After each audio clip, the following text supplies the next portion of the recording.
అనకాపల్లి జిల్లాలో ఫణిగిరి కొండలకు గుండు కొట్టేస్తున్న మైనింగ్ అక్రమాలపై వైసీపీ పోరుబాట పట్టింది. ఇవాళ తలపెట్టిన చెలో పంచదారుల ఉత్కంఠ పెంచుతోంది. క్వారీల లీజులు శాశ్వతంగా రద్దు చేయాలని వైసీపీ డిమాండ్ చేస్తోంది. మరోవైపు అక్రమాలు జరిగాయని ప్రభుత్వం ఏర్పాటు చేసిన విచారణ కమిటీ నిర్ధారించింది. దీంతో పంచదారులను నో మైనింగ్ జోన్ గా ప్రకటించేందుకు ప్రభుత్వం సిద్ధమైంది. చికెన్ మసాలా అనకాపల్లి జిల్లా రాంబిల్లి మండలంలోని పురాతన శైవక్షేత్రం పంచదారుల ఉనికిని ప్రశ్నార్థకంగా మార్చేసిన మైనింగ్ అక్రమాల ప్రకంపనలు ప్రభుత్వాన్ని తాకాయి. క్వారీ లీజులు శాశ్వతంగా రద్దు చేయాలని, ఫణిగిరిని నో మైనింగ్ జోన్ గా ప్రకటించాలని స్థానికులతో కలిసి వైసీపీ విధించిన 48 గంటల డెడ్ లైన్ ముగియక ముందే ప్రభుత్వం స్పందించింది. మైనింగ్ అక్రమాల నిర్ధారణ కావడం రాజకీయంగా కూటమికి మైనస్ అవుతుందన్న ఒత్తిళ్లతో అనకాపల్లి కలెక్టరేట్లో కీలక సమావేశం నిర్వహించారు ఇన్ఛార్జ్ మంత్రి కొల్లు రవీంద్ర. ఎమ్మెల్యేలు అధికారులతో సమీక్ష తర్వాత పంచదారుల కొండల పరిరక్షణకు కట్టుబడి ఉన్నామని, గత డీఆర్సీలోనే లీజుల రద్దుపై చర్చించినట్లు మంత్రి చెప్పారు. ఉల్లంఘనలు నిర్ధారణ కావడం, ఆలయానికి ఉన్న చారిత్రక వారసత్వ ప్రాముఖ్యతను దృష్టిలో పెట్టుకుని సుమారు 30 కిలోమీటర్ల పరిధిలో ఉండే ఫణిగిరి కొండలను నో మైనింగ్ జోన్ గా ప్రకటిస్తామన్నారు.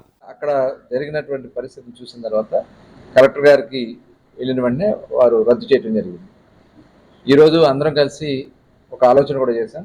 అది నాన్ మైనింగ్ జోన్ కింద దాన్ని ఫిక్స్ చేయడానికి చర్యలన్నీ కూడా తీసుకోవడం జరుగుతుంది. అక్కడ ఎట్టి పరిస్థితులు కూడా ఎవరికి కూడా పర్మిషన్ ఇచ్చే పరిస్థితి ఉంది. ఫణిగిరి కొండల్లో అక్రమ తవ్వకాల కారణంగా చోళుల కాలం నాటి ఉమాధర్మలింగేశ్వర స్వామి దేవాలయానికి ముప్పు కలుగుతోందని ఆర్కియాలజీ విభాగం గుర్తించింది. 1500 ఎకరాలకు పైగా ఆయకట్టు, 20 గ్రామాలకు తాగునీటి అవసరాలను తీరుస్తున్న 5 ధారలు కుంచించుకుపోతున్నాయి. క్వారీల వల్ల బురద నీరు ప్రవహిస్తోంది. భక్తుల మనోభావాలు దెబ్బతినడం, రాజకీయంగా అండదండలు ఉన్న ప్రజాప్రతినిధులకు చెందిన క్వారీలుగా ప్రచారం జరగడంతో వైసీపీ రంగంలోకి దిగింది. ప్రభావిత గ్రామాలకు అండగా నిలబడింది. చలో పంచదారుల కార్యక్రమాన్ని భారీ స్థాయిలో నిర్వహిస్తోంది వైసీపీ. ఎంతో మంది పేద సాదా అన్నగారిన వర్గాలు ఏవైతే ఉన్నాయో ఎప్పుడైనా ఎవరైనా కుటుంబంలో పరంపదిస్తే అక్కడికి వచ్చి మైలు తీర్చుకుని స్నానాలు చేసేవారు. గంగా ప్రవాహం, ఇది గంగా నది సాక్షాత్తు కాశీ నీరు ప్రవాహం పాతాళంగా వస్తుందనేది అది చరిత్రలో చెప్తున్నటువంటి మాట.